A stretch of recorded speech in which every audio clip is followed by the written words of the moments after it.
की है।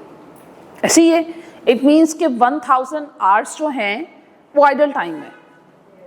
Idle time के एंगेज में जो हम पेमेंट करते हैं वो हमेशा इनडायरेक्ट लेबर कॉस्ट हुआ करती है। तो इट मीन्स कि 96,000 में से कुछ कॉस्ट डायरेक्ट लेबर कॉस्ट है फॉर 15,000 आवर्स, और जो 1000 आवर्स की लेबर कॉस्ट है क्योंकि वो आइडल टाइम के एंगेज में है इसलिए वो क्या है, इनडायरेक्ट, और उसको कहाँ मूव करवाना है, टुवर्ड्स एफओएच। अब ये कैसे फाइंड आउट करें, 96,000 divided by 16,000 multiplied by 15,000। Okay भाई, टेल मी, 90,000 WIP में ट्रांसफर करेंगे, 6,000 एफओएच में, और टोटल 96,000 पोस्टिंग करवाइए। पहले वाली एंट्री लेबर कॉस्ट की डेबिट साइड से पे 96,000 किस टाइटल से, बैंक। फिर क्रेडिट साइड पे WIP के ऑपोजिट 90,000 और FOH के ऑपोजिट 6,000। मुझे एक बात बताओ, labour cost account permanent account है, ये टेम्पररी, इसीलिए कोई ओपनिंग क्लोजिंग बैलेंस नहीं है। और अगर आपने सारे इफेक्ट पोस्ट कर लिए हुए हैं देन आपकी दोनों साइड इक्वल होनी चाहिए, क्लोजिंग बैलेंस नहीं होना चाहिए। अगर क्लोजिंग बैलेंस है तो इट डजंट मीन कि वो इसका क्लोजिंग बैलेंस है। Closing balance of labour cost mean गलती कर बैठे ढूंढिए, ठीक है, करेक्शन की जरूरत है। आगे बढ़े बेटे। हाँ अच्छा, इसकी पोस्टिंग साथ साथ नेक्स्ट इफेक्ट पोस्ट करने नहीं भूलने। 90,000 का दूसरा इफेक्ट WIP की डेबिट साइड पे with the title of labour, और 6,000 FOH की डेबिट साइड पे टाइटल लेबर कॉस्ट। ओके हो गया। फ्लो चार्ट क्या था, WIP में कॉस्ट आ रही थी। जब मैंने फ्लो चार्ट बनाया WIP के अकाउंट में एरो साइन कहाँ से आ रहा था, मटेरियल के अकाउंट से, लेबर के अकाउंट से, FOH के अकाउंट से। ये देखो आ गई WIP की डेबिट साइड पे, ऑटोमेटिकली डायरेक्ट मटेरियल कॉस्ट भी आ गई, डायरेक्ट लेबर कॉस्ट भी आ गई। कहाँ से आई, उनके रिस्पेक्टिव अकाउंट से। और FOH में अब तक क्या आ चुका है, एक कौन सी, इनडायरेक्ट लेबर कॉस्ट। ओके हो गया। आगे बढ़ते हैं, पढ़िए क्या कहता है। प्रोडक्शन ओवरहेड्स किसे बोलते हैं, FOH। ये तो उसने बताया ही नहीं कि एब्जॉर्ब्ड है, ये एक्चुअल है। एब्जॉर्ब कभी नहीं बताता, वो हैव टू कैलकुलेट, ठीक है। एब्जॉर्ब कभी नहीं बताता, always you have to calculate. और ये अगर कभी भी FOH या प्रोडक्शन ओवरहेड क्वेश्चन में गिवन होंगे ये एक्चुअल होंगे, ठीक है। और एक्चुअल FOH को कैसे रिकॉर्ड करना है ये देखो हम कर चुके। FOH अकाउंट डेबिट और बैंक अकाउंट क्रेडिट। अमाउंट बताओ, 2,50,000। जी बेटे आगे बढ़िए। ये स्टैंडर्ड ओवरहेड रेट किसे कहते हैं, OAR। What is given in the question, for the calculation of absorb cost, for the calculation of absorb cost। absorb cost के लिए OAR को you have to multiply with the actual activity। और उससे पहले जरा देखिए ये OAR किस पे बेस कर रहा है, लेबर आवर्स पे। OAR क्यों के लेबर आवर्स पे बेस कर रहा है, इसलिए लेबर आवर्स से ही मल्टीप्लाई। अब लॉजिकली मुझे आंसर देना है। लेबर आवर्स उसने 16,000 भी बताए, मैं 15,000। शाबाश, क्योंकि मैंने आपको क्लास में गाइड किया कि इनडायरेक्ट एक्सपेंस इंकर्ड तब होता है जब काम होता है। इनडायरेक्ट कॉस्ट हमेशा वर्किंग आवर्स के एंगेज में होगी, आइडल आवर्स के एंगेज में नहीं होगी।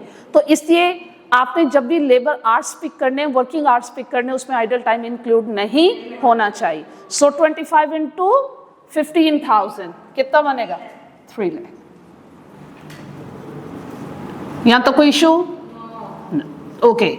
अब देखो अंडर ओवर एब्जॉर्प्शन से पहले आपने इन दोनों एंट्रीज के इफेक्ट को पोस्ट करना है, फिर कंपैरिजन करके देखना है कि हमारे पास अंडर एब्जॉर्प्शन है या फिर ओवर एब्जॉर्प्शन।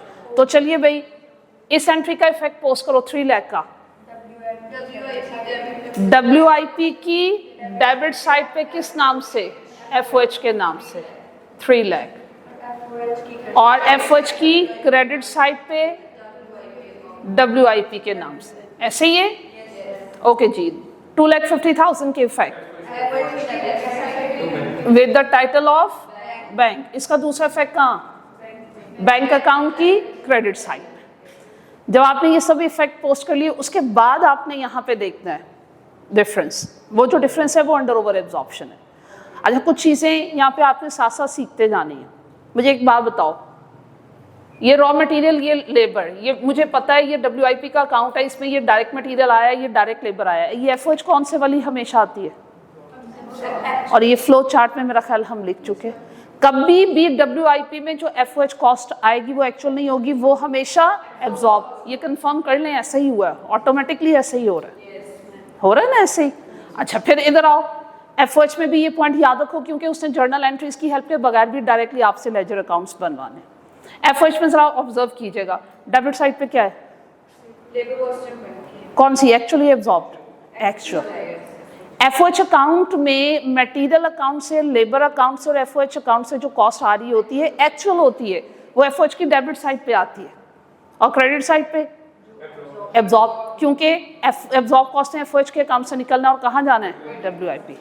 ये चीजें याद रहेंगी बड़ो भाई। एब्जॉर्ब कॉस्ट 3 लाख, एक्चुअल 2,56,000, कितने का डिफरेंस? 44,000। एब्जॉर्ब कॉस्ट ज्यादा है, एब्जॉर्ब कॉस्ट नहीं, एब्जॉर्ब कॉस्ट ज्यादा है, ओवर एब्जॉर्प्शन।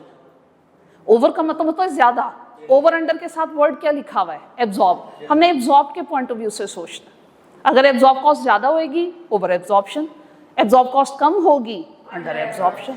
ओके हो गया बेटा? अब ये 44,000 का डिफरेंस कौन सी साइड पे लिखना चाहिए?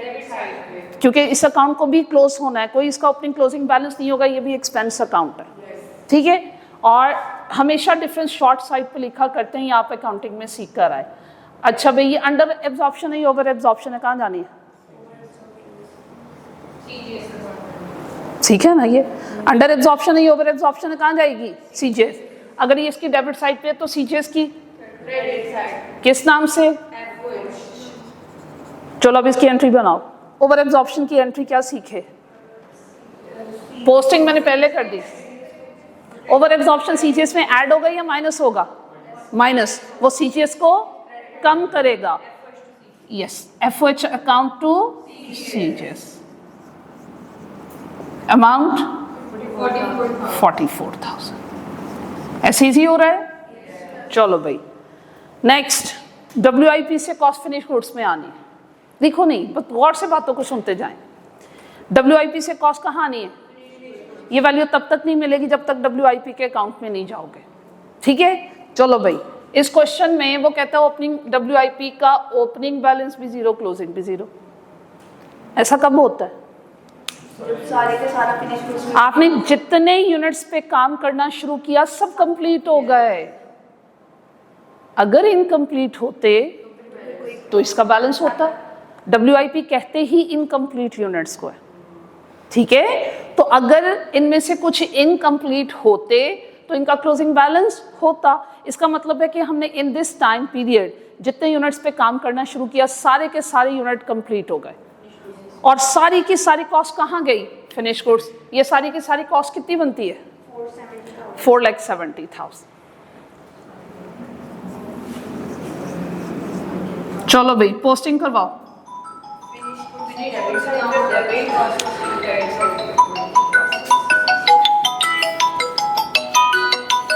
हाँ जी, फिनिश गुड्स अकाउंट की और WIP की क्रेडिट साइड पे, एंड द अमाउंट इज 4,70,000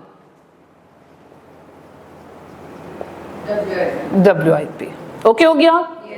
अब ऑनवर्ड एंट्रीज की अमाउंट कभी भी आपको डायरेक्टली नहीं मिलेंगी जब तक उसके रिस्पेक्टिव अकाउंट में नहीं जाओगे। अब कॉस्ट कहाँ आ चुकी? अब यहाँ से कहाँ जानी है? CGS। उसके लिए मुझे क्या करना पड़ेगा? अप्रोच करना पड़ेगा फिनिश गुड्स अकाउंट, जहाँ से कॉस्ट आ रही है। आइए भाई, फिनिश गुड्स का account, here it is. Finish goods का ओपनिंग बैलेंस कॉस्ट थी 1 लाख और फर्दर कितनी प्रोडक्शन कॉस्ट ट्रांसफर हुई? 470। टोटल कितने हो गए? 5,70,000। अच्छा भाई, फिनिश गुड्स के पॉइंट ऑफ व्यू से बात करें, ओपनिंग 1 लाख कॉस्ट थी, कितने यूनिट्स की थी बेटे? ओपनिंग फिनिश गुड्स में देखो कितने यूनिट्स थे?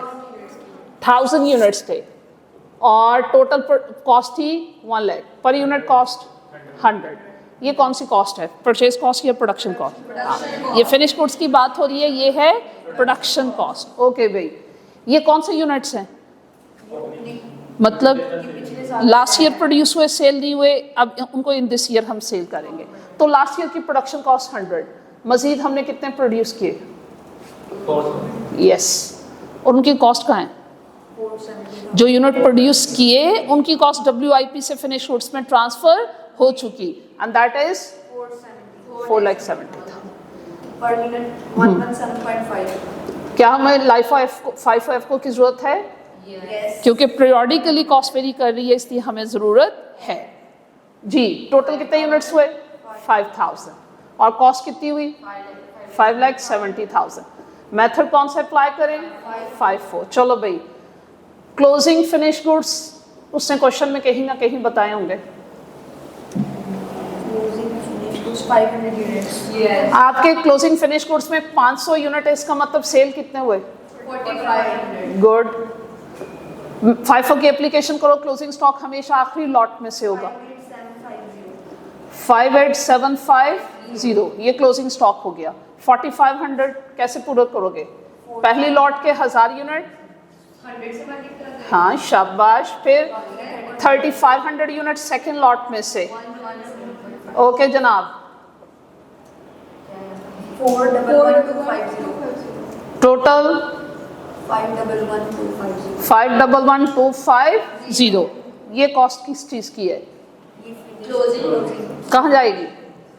फिनिश गुड्स की क्रेडिट साइड पे 58,750, ऐसे ही है। और ये कौन सी कॉस्ट है भाई? ये जो CDS गुड सोल्ड की कॉस्ट है। इसे कहाँ जाना है? CJS। इसको तो पहले भिजवाएं। 5,11,250, ये देखो।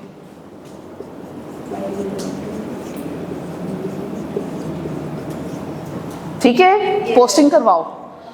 फिनिश गुड्स की क्रेडिट साइड पे और CJS की डेबिट साइड पे 5,11,250।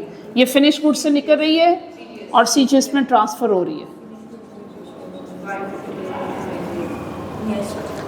चलें भाई, ये जितने जो यूनिट बेचे कितने में बेचे? रेवेन्यू कितना है? 511,250 में बेचे। नहीं मेरी जान, वो कॉस्ट है बेटे, वो तो कॉस्ट है। जो यूनिट बेचे उनकी सेल प्राइस कहीं ना कहीं गिवन होगी। अच्छा, टोटल रेवेन्यू दे दिया उसने कितना? 5,40,000 का टोटल रेवेन्यू है। देखो ना, अगर उतने में बेचे फिर तो हमें कोई प्रॉफिट नहीं हो, कारोबार ही बंद कर दें भाई। अच्छा भाई, आप उन यूनिट्स जिनकी 4,000 यूनिट जिनकी कॉस्ट थी 5,11,000, आप उनको बेचे 5,40,000 पे। अच्छा भाई, ये वैल्यू कहाँ से आए? यहाँ से ले लें? ये भेज दें इनकम स्टेटमेंट में।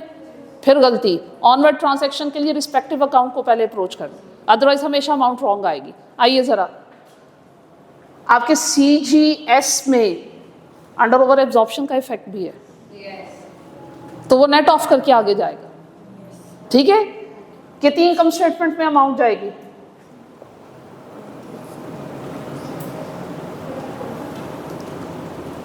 467,250। बहुत ज़्यादा नहीं फर्क, चले इतना ही होएगा। आपकी CGS की जो अमाउंट इनकम स्टेटमेंट में जाएगी एडजस्टेड अमाउंट, अगर आप ये भेजोगे ना, ये एब्जॉर्ब्ड CGS है, ये एब्जॉर्ब CGS है, और अंडर ओवर एब्जॉर्प्शन के बाद ये आपकी एक्चुअल CGS है, जिसको कहाँ जाना है? Income statement. तो 467,250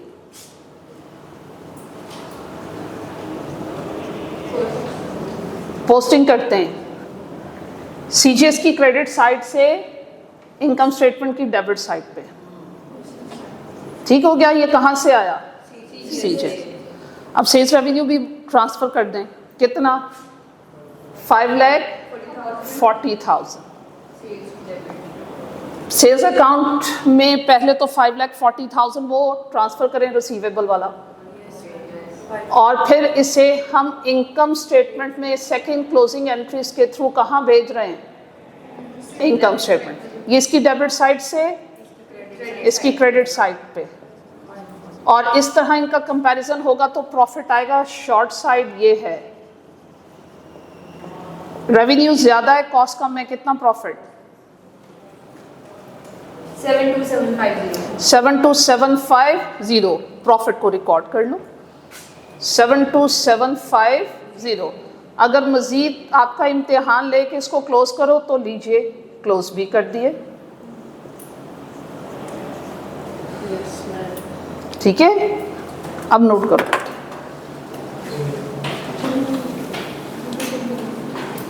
अभी आज और भी पढ़ेंगे थोड़ा सा। इतनी जल्दी तो फ्राइडे प्रेयर नहीं होती मेरा ख्याल है। अच्छा, अम्मी याद आ रही है। एक्चुअल में ना अभी नहीं दे सकती इसकी प्रैक्टिस जब तक मैं आपको complete overview interlocking integrated system का नहीं दे देती। अच्छा, मैं देखती हूँ शायद कोई ऐसा क्वेश्चन मिल जाए।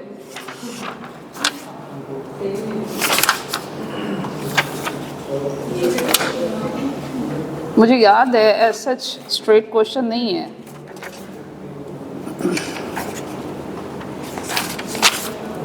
नहीं बेटे, अभी आपकी बचत ही है।